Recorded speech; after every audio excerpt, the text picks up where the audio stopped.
UPTT के लिए अपन आज का प्रैक्टिस सेट स्टार्ट कर रहे हैं, जो कि हिंदी का होने वाला है, जिसमें पहला क्वेश्चन दिया गया है, निम्न में से कौन सा वर्ग भाववाचक संज्ञा के अंतर्गत आता है। तो भाववाचक संज्ञा बतानी है, तो गुण और दोष ये भाववाचक संज्ञा के अंतर्गत आएगा। अगला क्वेश्चन है, अभी की पॉइंट देख लेते हैं। संज्ञा क्या होती है? किसी व्यक्ति, वस्तु अथवा स्थान के नाम को अपन संज्ञा कहते हैं। संज्ञा के प्रकार कितने होते हैं? 5 प्रकार की संज्ञा होती है, जिसमें पहली है व्यक्तिवाचक संज्ञा। व्यक्तिवाचक जो किसी व्यक्ति, वस्तु, स्थान के नाम का बोध कराती है, उसे हम व्यक्तिवाचक कहते हैं, जैसे मोहन, गोदावरी, रामायण। जातिवाचक जो किसी जाति विशेष समूह का बोध कराए, उसे जातिवाचक कहते हैं। बाजार, गली, पहाड़ ये जातिवाचक हैं। अब जैसे पहाड़ है तो कोई सा भी पहाड़ हो सकता है, सारे पहाड़ों की बात की जा रही है। द्रव्यवाचक है जहाँ पर किसी द्रव्य यानी सामग्री या वस्तु का बोध होता है, जैसे सोना, चांदी, पानी, लोहा, ये सारे द्रव्यवाचक के अंतर्गत आएंगे। अगला है समूहवाचक, जो किसी समूह या समुदाय का बोध कराता है, जैसे वर्ग, सेना, झुंड। भाववाचक, भाववाचक में जो किसी दुख, सुख, भाव, गुण, दशा इनका बोध कराती है, जैसे क्रोध, मिठास, यौवन, ये सारे हैं भाववाचक संज्ञाएं हैं। अगला क्वेश्चन है, कौन सा शब्द संज्ञा है? अभी हमें बताना है संज्ञा कौन सा है। आर्थिक, अपमानित, आदरणीय और अपेक्षा। तो अपेक्षा की जाती है तो ये संज्ञा हो जाएगा हमारा। बाकी आदरणीय, अपमानित और आर्थिक ये सारे विशेषण हैं, क्योंकि आदरणीय व्यक्ति, अपमानित व्यक्ति, आर्थिक, तो ये सारे हमारे विशेषण हो जाएंगे, क्योंकि ये संज्ञा की विशेषता बताते हैं। अगला क्या है, देश को हानि जयचंदों से होती है, रेखांकित में संज्ञा है। अब जयचंद क्या हो जाएंगे? जयचंदों से होती है। जयचंद यहाँ पर कोई व्यक्ति नहीं है, यहाँ पर जयचंदों मतलब जो भी छल करते हैं उनसे, वो पूरे समूह से है, तो ये हो जाएगी हमारी एक जातिवाचक संज्ञा। यौवन शब्द किस संज्ञा का उदाहरण है? अभी हमने उदाहरण में भी देखा था, तो यौवन हो जाएगा हमारा भाववाचक संज्ञा। नेक्स्ट क्वेश्चन है, भाववाचक संज्ञाएं निम्नलिखित प्रकार से बनाई जाती हैं। तो भाववाचक संज्ञा विशेषण से भी बनती हैं, क्रिया से भी बनती हैं और सर्वनाम से बनती हैं, तो हमारा 4th आंसर हो जाएगा। अगला क्वेश्चन है, निम्नलिखित में से कौन सा शब्द द्रव्यवाचक संज्ञा नहीं है? द्रव्यवाचक संज्ञा नहीं है, तो 3 तो द्रव्यवाचक होंगी, एक नहीं होगी। पहला ये लंबाई द्रव्यवाचक नहीं होता है, जबकि लोहा, अन्न और चूना ये द्रव्यवाचक होते हैं, द्रव्यवाचक होते हैं। अगला क्वेश्चन है, ताजमहल, हम ताजमहल देखने जाएंगे, रेखांकित पद है, तो रेखांकित हम पर है, तो हम के बारे में हमको बताना है, तो हम कैसा शब्द हो जाएगा? हम हो जाएगा पुरुषवाचक सर्वनाम, पुरुषवाचक सर्वनाम। नेक्स्ट है, कुछ की पॉइंट देख लेते हैं। जो सर्वनाम है उसके भेद कितने होते हैं? टोटल 6। और सर्वनाम होते क्या हैं? जो संज्ञा के स्थान पर प्रयुक्त किए जाते हैं उनको हम सर्वनाम कहते हैं। तो 6 भेद हैं। पहला है पुरुषवाचक, मैं, हम, तुम, जैसे हम था तो ये हमारा पुरुषवाचक हो गया। फिर है निश्चयवाचक, तो निश्चित होता है यहाँ पर चीज़ें, ये, यह, वह, यह किताब तुम्हारी है, वह किताब मेरी है, ऐसा। अनिश्चयवाचक, यहाँ पर अनिश्चित होती हैं चीज़ें, जैसे दरवाजे पर कोई आया है तो आप बता नहीं सकते कौन है। प्रश्नवाचक, जहाँ पर प्रश्न किया जाता है, यह किताब किसकी है, तुम, वह कौन है, तो वहाँ पर प्रश्नवाचक आता है। संबंधवाचक, जो, सो। निजवाचक, मैं, आप, ये सारे निजवाचक होते हैं। जैसे वह आया वैसे ही चला गया, और देखो जैसा वैसा, तो ये सारा क्या होता है? जो, सो संबंधवाचक सर्वनाम होता है। पुरुषवाचक सर्वनाम के भेदों की संख्या है। पुरुषवाचक सर्वनाम के भेद, अब पुरुषवाचक सर्वनाम के टोटल कितने भेद? 6 अभी बताए हमने। अब पुरुषवाचक के भी अगर देखा जाए तो उसके 3 भेद, उत्तम पुरुष, मध्यम पुरुष और अन्य पुरुष। नेक्स्ट है, यहाँ पर देखते हैं, उत्तम पुरुष, अन्य पुरुष और मध्यम पुरुष होता है, तो ये हमारे 3 भेद होते हैं इसके। इनमें से निश्चयवाचक सर्वनाम का उदाहरण कौन सा है? निश्चयवाचक, तो वो चीज़ निश्चित होगी, कोई, यह, तो यह पुस्तक तुम्हारी है, तो निश्चय हो गया वहाँ पर। कोई, तो ये अनिश्चय होगा।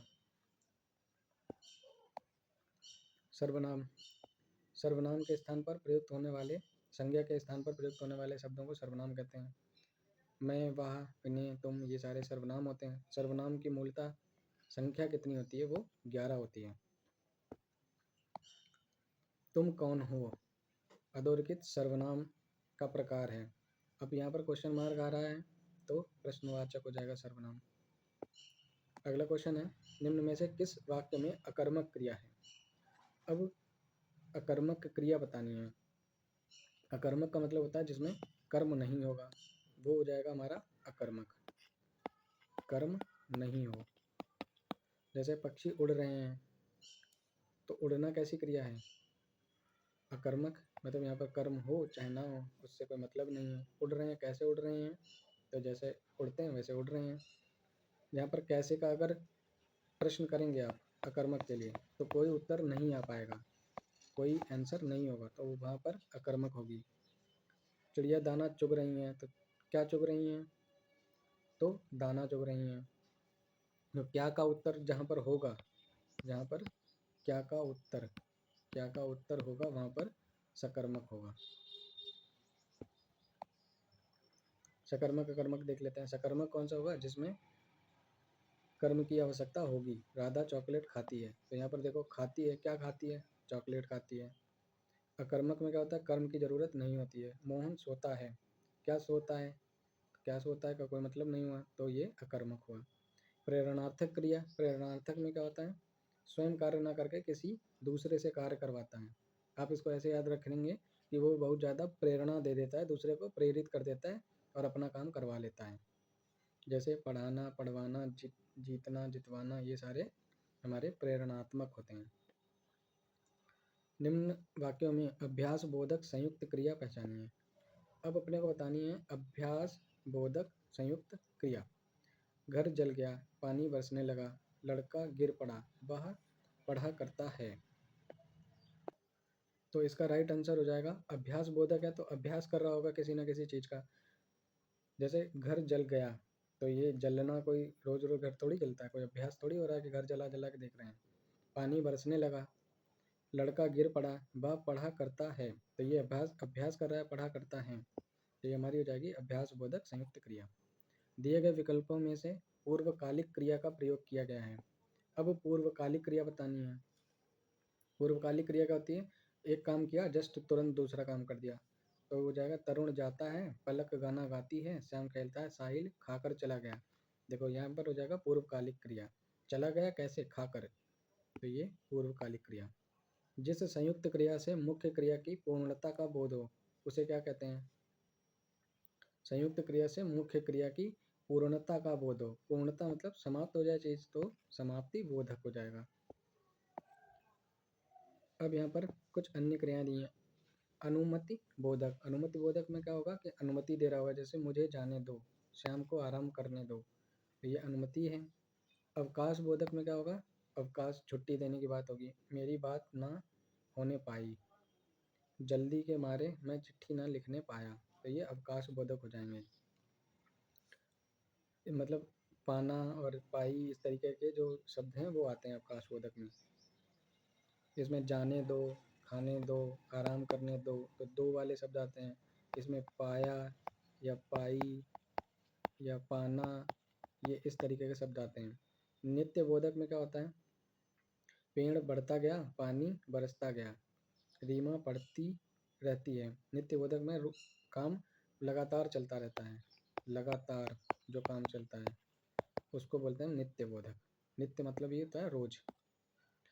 चूड़ी अच्छी थी में थी कौन सी क्रिया है? तो चूड़ी अच्छी थी में बताना है कि क्रिया कौन सी है। तो चूड़ी कैसी है? अच्छी है, तो चूड़ी का अच्छे के साथ संबंध है, तो ये कैसी क्रिया हो जाएगी हमारी?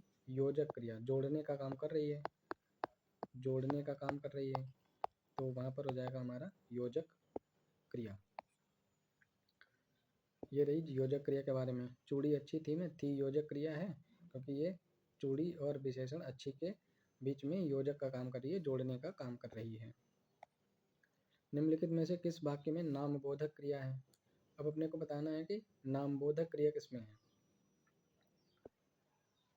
उसका सब कुछ भस्म हो गया, समिता दोनों दूसरों को नचाती है, तो ये तो हो जाएगी नचाती है, तो ये ये हो जाएगी पूर्वकालिक क्रिया। बरसात हो रही है, इतने भाग गिर गया,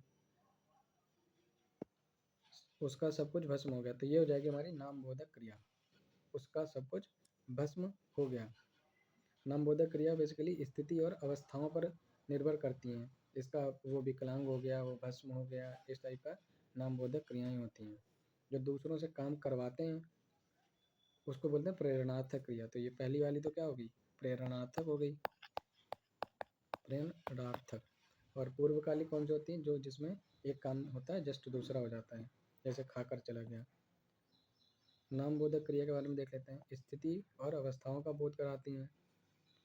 क्रिया जोड़ने से संयुक्त क्रिया बनती है और संज्ञा विशेषण के मेल से बनती हैं नामबोधक क्रियाएं।